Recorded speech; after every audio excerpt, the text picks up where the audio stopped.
You were never meant to hear this story. It was scrubbed from ledgers, erased from sermons, and buried in the very soil of Pennsylvania.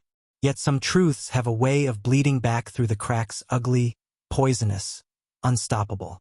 It begins in the winter of 1846, when snow fell so thick it muted the land into silence, and 17 souls runaways who had already escaped the whip vanished without a trace along the Underground Railroad. Official records lie, calling it recapture. But in the private ledgers of forgotten churches, the handwriting trembles, the ink smears, as if even the men who wrote it could not bear to confess the reality. Those souls were not hunted by strangers. They were betrayed from within. And at the center of this betrayal stood a girl, 16 years old, pale as candle wax, a Quaker maiden named Margaret Thorne, whose serene blue eyes concealed something far colder than the iron shackles her victims thought they'd escaped. You have to understand, America loves its myths. It tells you stories of freedom, of bravery, of ordinary men and women defying evil to rescue the oppressed. And yes, there were heroes on the Underground Railroad, men and women who risked everything. But where there is faith, there is also rot. Where there is a cause, there is always someone willing to sell it for coin. Margaret Thorne understood this better than anyone. She lived in a household drenched in whispered prayers, abolitionist meetings, secret knocks at midnight doors. Her father risked reputation, fortune, even prison to guide fugitives north. And in her silence, in her calm acceptance, she learned every route, every secret cellar, every face who believed they were safe beneath her roof. That knowledge should have made her dangerous to the enemies of freedom.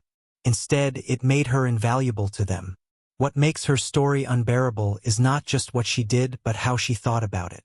You would expect cruelty. You would expect rage. But no. Margaret was not driven by hatred of the people she betrayed. She was driven by something colder, sharper: resentment, calculation, envy. She looked upon human suffering and saw not agony but opportunity. She listened to prayers in her father's barn and heard not hope, but the sound of coins spilling into her empty dowry chest. And when she chose to act, she did not hesitate. She became the Underground Railroad's most perfect predator, hidden in plain sight, smiling as she led the desperate toward their doom. History likes to disguise monsters in uniforms of power, crowns of gold, or iron chains. But the truth is far more unsettling. The most dangerous traitors are those who look like angels. Margaret Thorne was born into a faith that prized silence, humility, and sacrifice. The Quakers preached that every soul carried an inner light, that no man or woman was beyond God's grace. Yet Margaret learned another lesson early. The world does not reward quiet virtues. She watched her father's silver vanish into the hands of strangers. She saw her mother's linens shredded for fugitives bleeding across their floors. And while others praised the Thorne family as pillars of righteousness, Margaret measured something different: the cost. Every loaf of bread, every bribe, every sleepless night paid for the freedom of nameless strangers, while her own future shrank into shadows. It was resentment that first coiled in her heart. At 14, she had already memorized the secret codes of the railroad: the double knocks, the candle in the window, the handshakes exchanged in silence. She knew the faces of fugitives like one knows passing travelers, never to be seen again. But while her family prayed over them, Margaret calculated. She began to view each runaway not as a soul in God's image, but as a ledger entry, a body worth $50, maybe $100, if returned south alive. She turned human cries into arithmetic, and every sob through her window was an insult, another reminder that her dowry chest remained empty, while her father poured their fortune into strangers' survival. In her mind, the balance was tilting, and she would be the one to set it right. What makes Margaret terrifying is not the betrayal itself, but the clarity with which she executed it. She studied the railroad the way others study scripture, memorizing routes, timings, vulnerabilities. She knew which barns housed fugitives, which Quaker families would offer shelter, which nights were safest to travel. And with each secret she learned, she began to invert the map. What her father saw as lifelines, she marked as traps. What her community saw as holy duty, she translated into opportunity. By 16, She was no longer a child standing in the shadow of her family's sacrifices. She was a merchant of misery, quietly preparing to sell freedom itself. When Margaret finally crossed that invisible line from innocent observer to active predator, it was not with hesitation, but with the calm certainty of a businesswoman striking her first bargain. And in that moment, the Underground Railroad gained its most lethal enemy, one who wore the mask of a friend. The first betrayal never comes with a trumpet blast. It comes quietly, almost gently, like frost spreading across a window pane.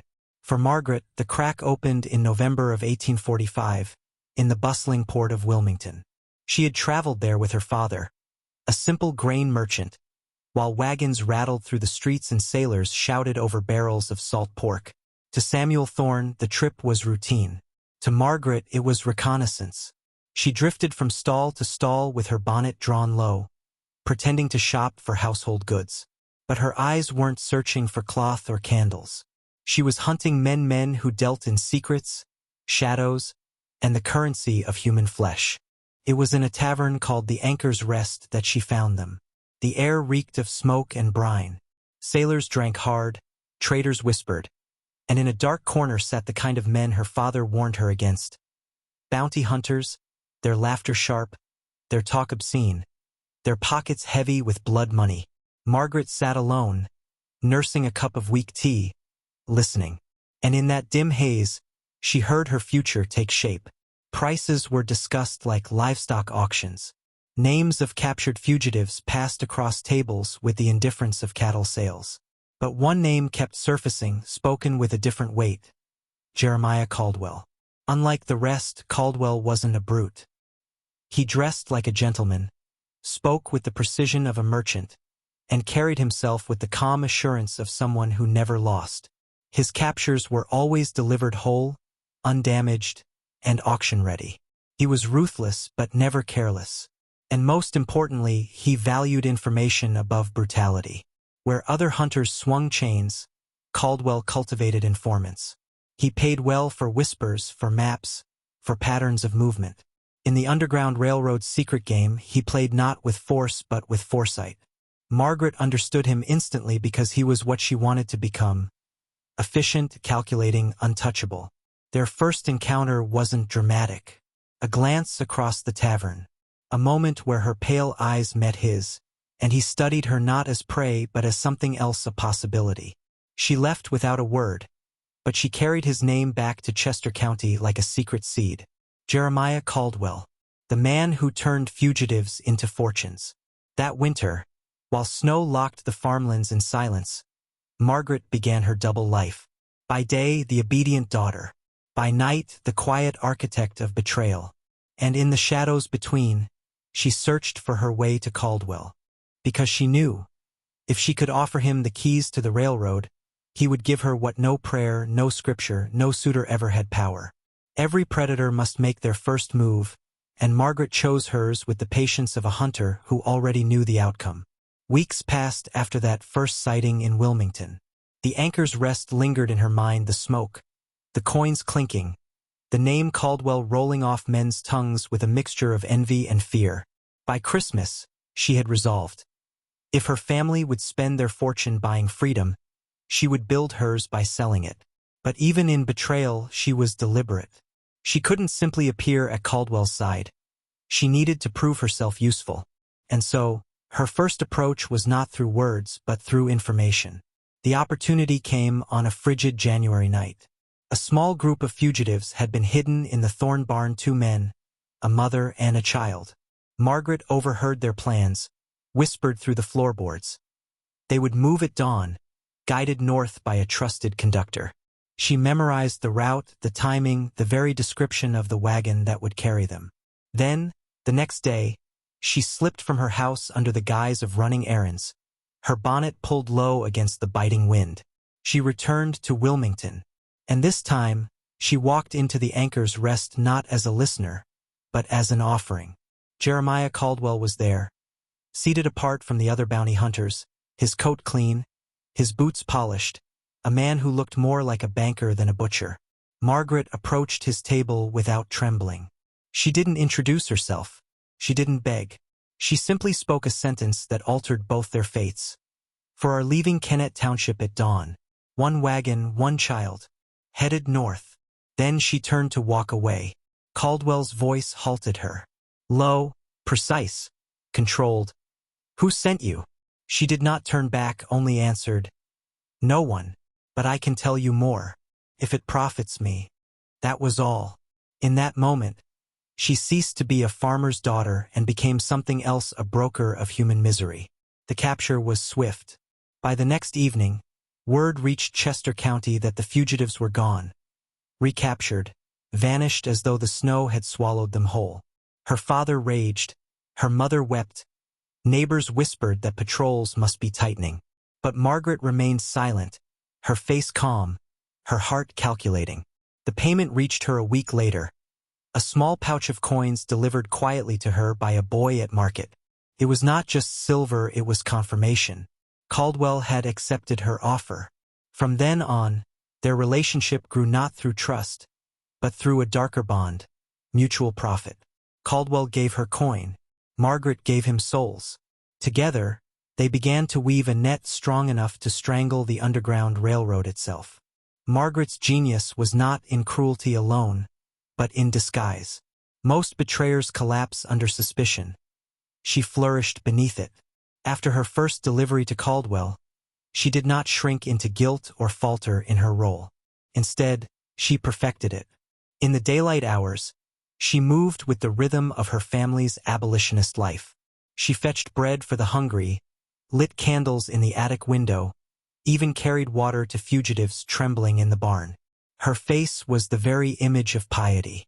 Her hands, the gentle hands of a Quaker maiden. Her voice, calm and trustworthy. No one suspected the angel in the doorway was in fact the executioner in the dark. At night, when the house grew still, she rehearsed her second life. She memorized schedules whispered in prayer circles, routes sketched in dust upon tabletops, knock patterns rapped on doors. Every detail offered to her in faith, she transmuted into currency. Her mind became a vault of secrets, and Caldwell held the only key. And he rewarded her not just with coin, but with something she craved even more, recognition. For the first time, someone treated her not as a daughter, not as a servant of her family's ideals, but as a strategist, a partner in the art of control. Their communication was sparse, precise, almost ritualistic. A folded scrap of parchment slipped into her basket at market. A glance exchanged at the Wilmington docks. Rarely more than a sentence or two spoken in public, but always enough. She would offer him a name, a location, a time. He would offer her coin, heavier each time. It was not affection that bound them. It was power, two predators recognizing in each other the same cold hunger.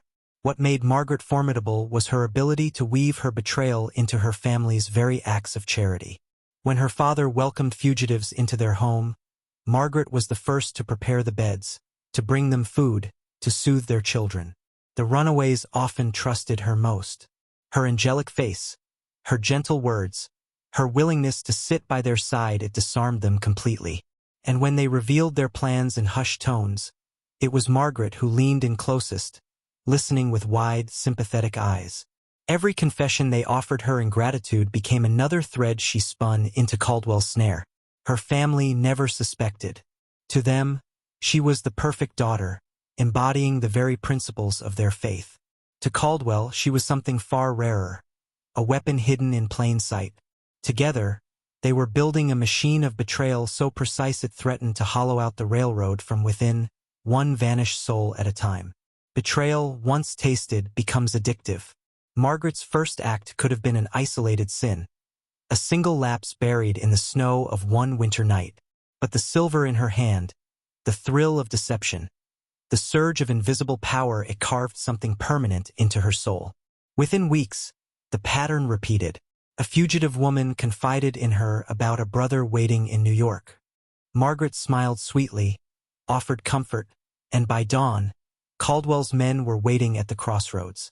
A group of 3 young men rested in her family's attic, whispering of Canada and freedom.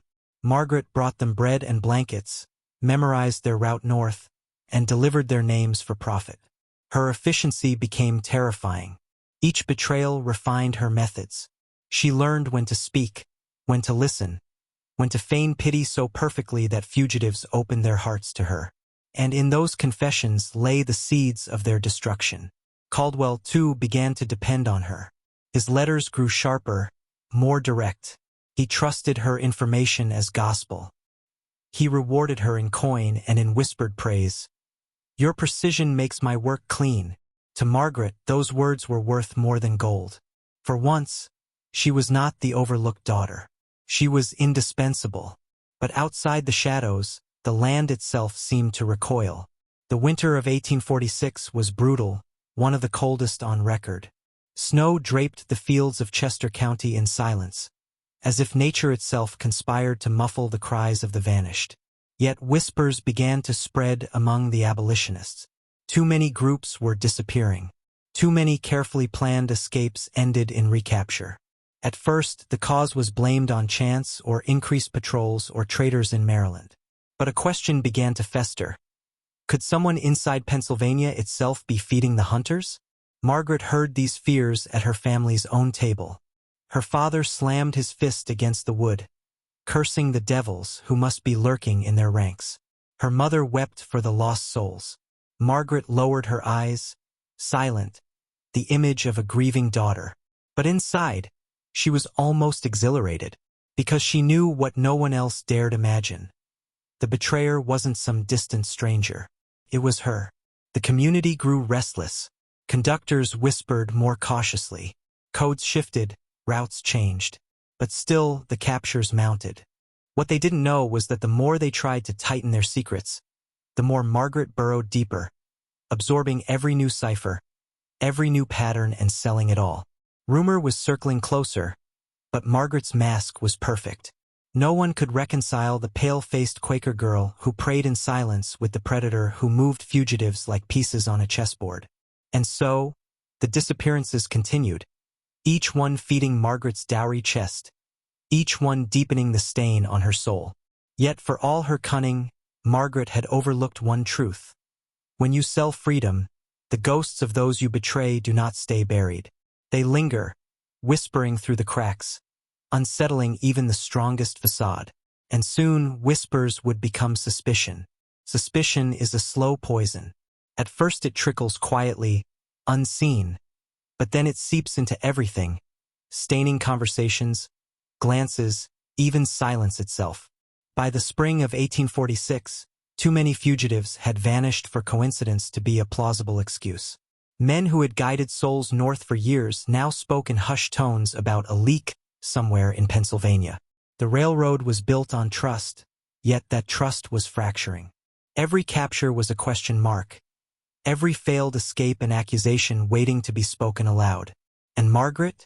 She sat at the very center of that storm, unseen, untouched.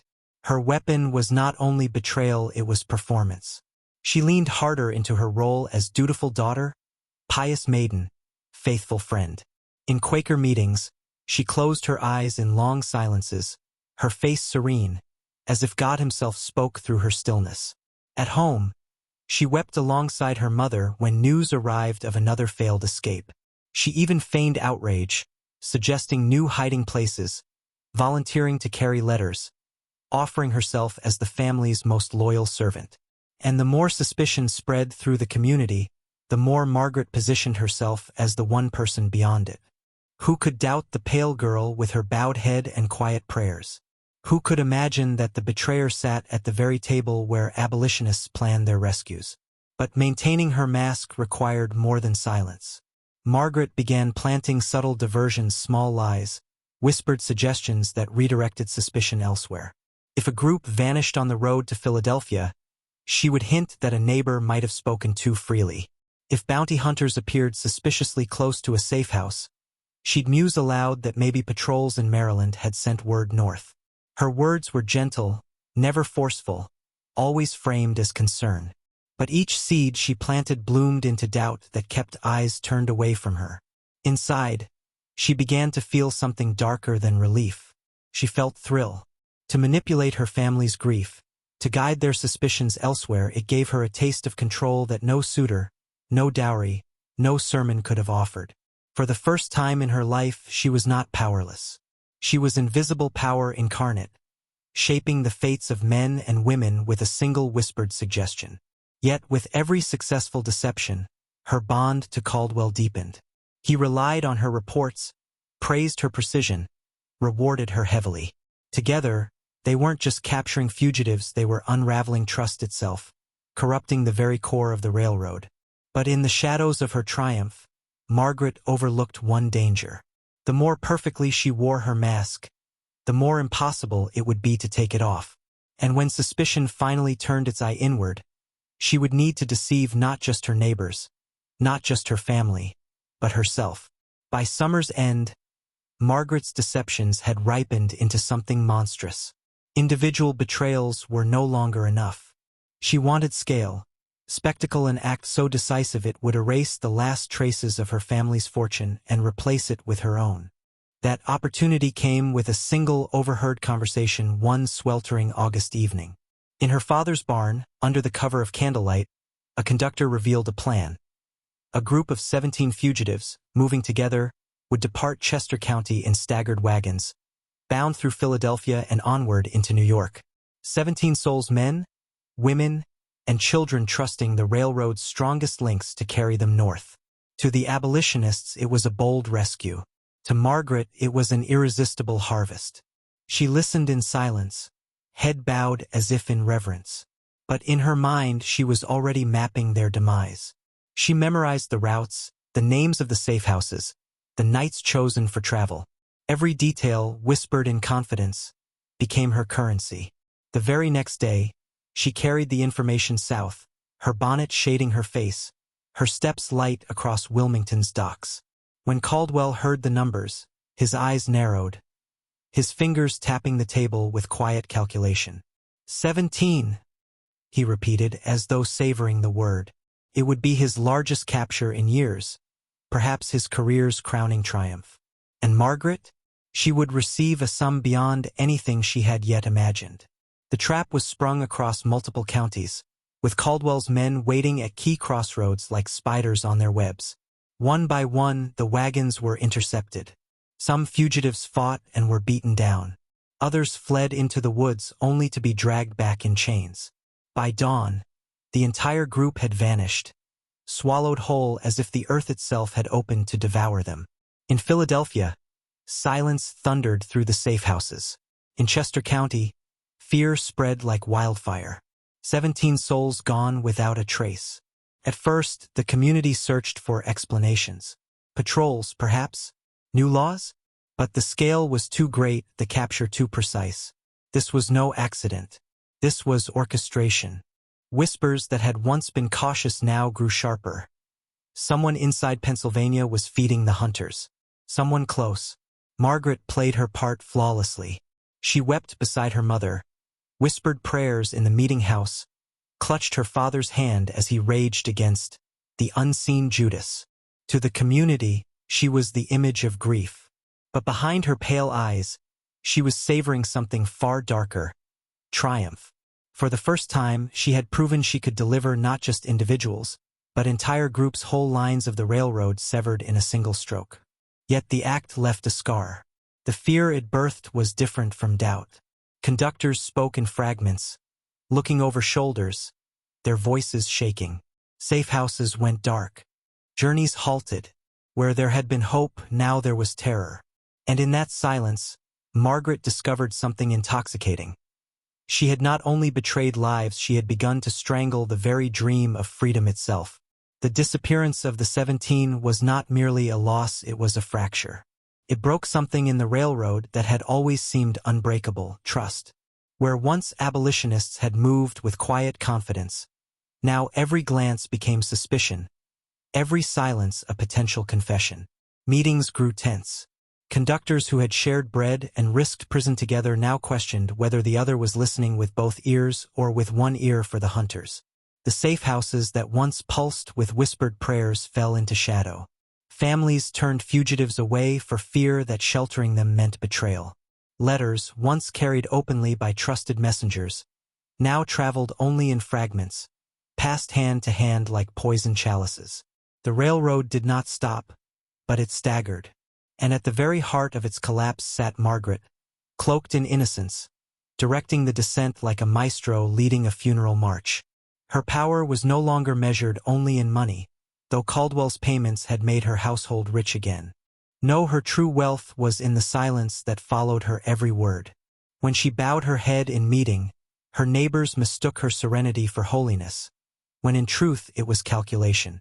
When she placed her hand on a grieving mother's arm and whispered, "We must be careful whom we trust," she planted doubt that spread like rot. Entire routes of the railroad withered under those whispers. Caldwell knew it too. His men began calling her the Whisperer, the pale Quaker girl who could unravel a network without lifting a weapon. In Wilmington taverns, her name never appeared, but her influence was spoken of with awe, and she reveled in it. Margaret was no longer simply a traitor, she had become a force, an invisible shadow stretching from Chester County to the Mason-Dixon line. But with power came danger. Suspicion, like fire, does not burn in one direction forever. The very paranoia she had unleashed began to circle back, closer and closer to her doorstep. Mothers who had once trusted her with their children now held them tighter when she entered the room. Fathers paused a heartbeat too long when she spoke. The whispers of betrayal had no face, but faces were beginning to be imagined. Margaret smiled through it all. She had mastered the art of deception so deeply that even her own fear felt like another mask she could wear at will. And yet, somewhere beneath the serenity, beneath the cold thrill of control, a question began to flicker in the dark corners of her mind. How long could she play God before someone finally called her by her true name? Paranoia, once a whisper, finally found its voice. By the winter of 1847, the community had reached a breaking point. Too many vanished groups, too many close calls, too many shadows where light once burned. The abolitionist circles that had trusted one another for decades now began quietly probing for answers. Names were spoken in hushed suspicion, and one name, though never aloud, began to hover dangerously close to Margaret's. The first confrontation came at her own hearth. One evening, her elder brother, Thomas, returned from a journey that had ended in failure. Two men he was guiding north had been snatched just outside Wilmington. His face was ashen with grief, his hands trembling with fury. He stared at Margaret across the dinner table, his words slow and heavy. "Someone is speaking, Margaret. Someone among us. And I cannot understand how the hunters always know." For a flicker of a moment, the mask threatened to crack. His eyes searched hers with an intensity that pierced deeper than any bounty hunter's suspicion. But Margaret was ready. She let her own tears fall, her voice catching as she whispered, "Do you think I could betray them? Betray you?" The room fell silent. Their mother clutched her hand, shushing Thomas, rebuking him for doubting the family's most loyal child. By the time the meal ended, suspicion had been turned back upon him. How cruel, how reckless, to wound his sister in her grief. Margaret had not just defended herself. She had driven a wedge into her own bloodline. But Thomas was not alone. Others began to circle with questions too sharp to ignore. In meeting-house corridors, women asked Margaret why she always seemed to know so much about upcoming journeys. A conductor from Philadelphia pressed her about rumors that never seemed to reach him until it was too late. Each confrontation was a fire she doused with skill, sometimes with feigned ignorance, sometimes with anger, sometimes with a sob so convincing that the accuser recoiled in shame. The more she twisted suspicion away from herself, the more she redirected it toward others. A careless word here, a doubting glance there, and soon neighbors who had known one another for decades were snarling over imagined betrayals. Margaret was no longer merely a leak in the railroad, she had become its poison, turning its members against each other like wolves in a snare. And yet, even as her power deepened, so did the danger. Caldwell's rewards grew larger, but so too did his demands. More groups, bigger nets, he urged, pressing her to push her community further into disarray. Margaret's double life had become a labyrinth, each deception demanding another to keep it standing. With her family's eyes narrowing, with neighbors whispering sharper than ever, she realized the truth. Her greatest enemy was no longer the fugitives she betrayed, it was time itself. Because sooner or later, someone would stop doubting long enough to act. By early 1848, the railroad in Pennsylvania no longer moved with trust, it moved with suspicion sharpened into resolve. The abolitionist network, fractured and bleeding, began to whisper a dangerous word. Traitor. No longer a vague sense of unease, no longer a shadow without form. There was a deliberate hand behind the losses, a voice feeding hunters from within. And if they did not unmask it soon, the entire chain would collapse. Meetings that had once been havens of prayer became interrogations in disguise. Conductors began questioning one another openly, demanding explanations for failed rescues, pressing for alibis. Families who had sheltered together for years now locked their doors at night, fearful that even a neighbor's candlelight might conceal a betrayer writing names to the enemy. It was no longer grief they carried, it was suspicion, heavy and unbearable. Margaret felt the shift instantly. The whispers, once drifting past her like smoke, now thickened into something solid. She could feel eyes lingering on her in meeting, see neighbors' conversations hush when she entered a room. Her mask still held, she wept, she prayed. She offered comfort, but the room's warmth had grown cold around her. She was no longer the innocent girl everyone instinctively trusted. She was a possibility. The final proof came in a single night's journey. A small group of runaways, hidden in her own father's barn, vanished before they could even take to the road. No patrol had been seen, no rumor of a raid had passed through the county, yet the hunters appeared as if summoned. The fugitives were taken in silence, their cries swallowed by the night.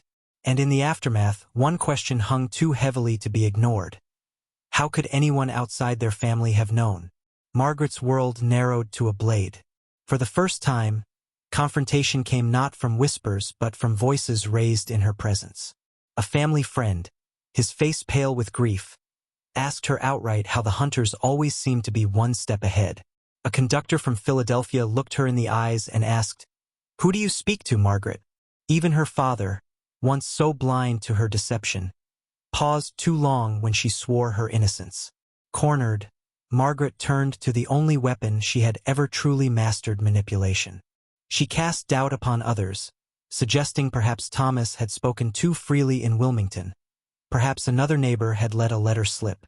She twisted grief into suspicion, suspicion into blame, forcing others to shoulder the weight she herself carried. But with every word, every diversion, she knew the ground was thinning beneath her feet.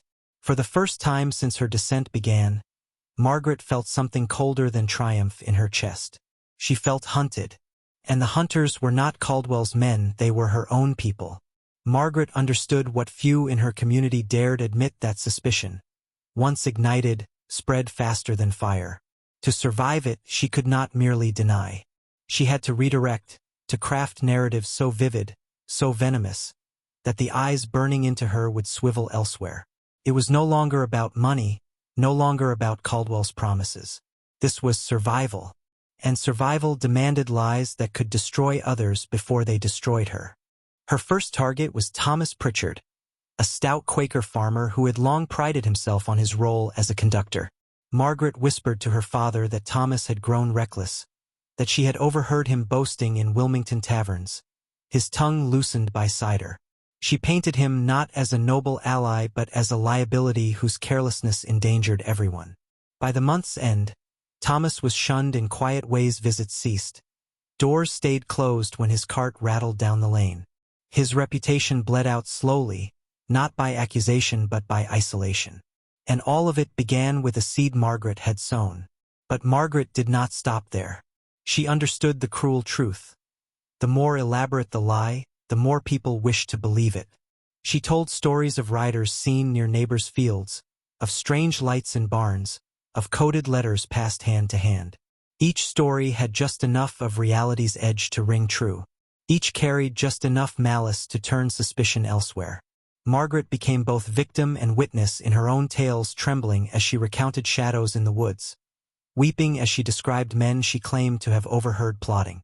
Her fear was a performance, but it was flawless, and in it she wove a net that snared her accusers instead of herself. Even Caldwell, watching from the shadows, admired her craft. He told her once, with a rare smile, that she lied better than most men killed. But Margaret felt no pride in the praise. These lies cost her something deeper than money. She began to feel the erosion of her own reality. Sometimes, alone in her room, she could not remember which accusations were fabrications and which were echoes of real events. The boundaries blurred until truth itself became irrelevant. Survival was the only fact that mattered. And yet, the more she lied, the tighter the community's grip became. The more she deflected, the more desperate the hunt grew. Neighbors who had once prayed beside her now stalked her movements with quiet, watchful eyes. Margaret's world had become a hall of mirrors, each reflection showing a different version of betrayal, each lie dragging her deeper into the labyrinth. She had escaped exposure once, twice, perhaps 3 times. But she knew the truth that no lie could erase. The hunters were still closing in, and the next confrontation would demand more than words. The winter of 1849 was the coldest in a decade, but in Chester County, the frost ran deeper than ice. Meetings were no longer gatherings of fellowship, they were tribunals in disguise. Names were spoken in harsh tones, questions cut sharper than knives, and Margaret, for all her practiced tears and trembling prayers, could feel the weight pressing in. This time, the eyes upon her no longer carried doubt. They carried certainty, waiting for proof. The confrontation came on a night when the snow lay thick, muffling every step. Margaret sat in her family's parlor, a book of psalms open in her lap, when a knock rattled the door, not the soft, coded taps of fugitives, but the hard, deliberate blows of men who no longer asked permission to enter. 3 figures stepped inside, cloaked in the bitterness of suspicion. Thomas Pritchard, hollow-eyed from months of isolation. Elias Martin, a conductor from Philadelphia who had lost 2 entire groups on Margaret's route. And, to Margaret's horror, her own father, Samuel Thorne. They did not sit. They did not smile. Thomas spoke first, his voice cracked and cold. 17 vanished, Margaret. All from routes you touched. Tell us why the hunters always walk where you have walked. Margaret summoned her mask, the quiver in her voice, the glassy shimmer of tears. She swore innocence, spun stories of shadows and rumors, tried to throw suspicion toward Elias, toward others. But Elias cut her short, slamming a folded parchment onto the table. It was a bill of sale from Richmond, dated weeks after the infamous disappearance of the 17. The handwriting was clear, unmistakable. It was Margaret's own, delicate, feminine, but binding in ink the letter of assurance that had accompanied Caldwell's delivery of human cargo. Her father's hand shook as he lifted it. His lips moved, but no sound came. For a lifetime, Samuel Thorne had believed his daughter incapable of deceit. In that moment, he saw not the pale-eyed Quaker maiden but something colder, something beyond his comprehension. Cornered, Margaret's performance collapsed. Her words tangled, her tears fell too quickly, her denials rang hollow. For the first time, she faced an accusation she could not spin away, a mirror she could not crack. The silence that followed was heavier than any verdict. It was the silence of men who no longer wondered, it was the silence of men who knew. Margaret realized, with a clarity sharper than fear, that her life was no longer measured in coin or in lies. It was now measured in hours. The hunters she had fed for profit were nothing compared to the hunters standing in her own parlor. And this time, there would be no escape into shadows. There is a moment in every descent when the walls close, when the room itself becomes a noose. For Margaret, that moment arrived in the stillness after the parchment hit the table. Her father's hand trembled over her signature, his face pale with the knowledge that his daughter's betrayal was not rumor but fact. Thomas's eyes burned with the slow fury of a man who had been condemned by her lies. And Elias, colder still, simply stared as if studying not a girl but a specimen of evil revealed at last. Margaret tried one last time, her voice breaking into desperate pleas. She claimed coercion, swore that Caldwell had threatened her life, painted herself as a victim caught in snares too powerful to escape. But the words, once her sharpest weapon, fell limp. They heard not confession but manipulation. They saw not fear but calculation. And in their silence, Margaret understood that no lie could reach them anymore. The judgment did not come through courts or prisons. The Underground Railroad had no patience for law. It dealt in secrecy, in shadows, in justice unsanctioned. By dawn, the decision was made. Margaret was to be removed not as daughter, not as neighbor, not even as traitor, but as an infection that had to be cut out before it consumed the body entire. Her father did not speak as they bound her hands. His silence was more terrible than any curse. Thomas gripped her arm with the strength of a man whose life she had nearly destroyed, dragging her into the snow. The world outside was white, frozen, endless, but Margaret felt none of its purity. She felt only the cold iron of the judgment pressing in. They led her not to the meeting house, not to the sheriff, but into the woods, the same woods where so many fugitives had prayed for deliverance. There, among the trees, the roles had reversed. Margaret, who once guided others to hunters, now stood as prey before her own. The verdict was spoken without ceremony. No more names, no more deaths, no more lies. What followed was not trial but execution of trust, not punishment but erasure. Margaret's cries fractured against the winter air, unanswered. The girl who had turned freedom into currency, who had built a fortune in betrayal, collapsed beneath the very shadows she once commanded. Her world did not end in fire or spectacle, it ended in silence. A silence so complete it seemed the forest itself conspired to bury her name forever. And yet, secrets have roots deeper than graves. The official records from Chester County in 1849 are silent. They speak of no trial, no burial, no girl named Margaret Thorne. The ledgers record a winter of hardship, of crop failures and frozen roads, but not a word of the child who sold freedom for silver. Silence became her epitaph, as if the community itself had conspired to erase her from the story. But history does not vanish. It festers in the cracks, waiting for ears willing to hear. Some say Margaret's body was buried in an unmarked grave in the frozen woods, the snow covering her as it once covered the fugitives she betrayed. Others whisper she was not buried at all, but hidden in plain sight, her name altered, her presence absorbed into another family, her crime cloaked by silence. And there are those who claim her shade lingers still, pacing the abandoned trails of Chester County, condemned to walk forever the paths where freedom died. But the deeper truth is darker than folklore. Margaret's betrayal was not singular. She was not the first to sell the desperate for profit, nor the last. Her story is the mirror of every system where trust is weaponized, where innocence becomes camouflage for corruption. Her pale eyes, her trembling prayers, her soft voice, these are the faces power still wears when it chooses to deceive. And here is the warning you were never meant to hear. Betrayal is not always loud. It does not always arrive with chains or soldiers. Sometimes it comes with an angel's face, with a hand extended in comfort, with a voice that says you are safe here. The hunters of freedom have always known this. They do not need to crush men when they can buy the loyalty of one girl, one name, one fracture in the chain. Margaret was that fracture, and through her, 17 souls were lost to darkness. Remember her, not as a curiosity of history, but as a pattern repeating in every age. When you hear promises too sweet, when you see masks too perfect, when you feel comfort offered too easily, ask yourself whose profit it serves. Margaret Thorne's name was buried, but her lesson was not. It stands here before you.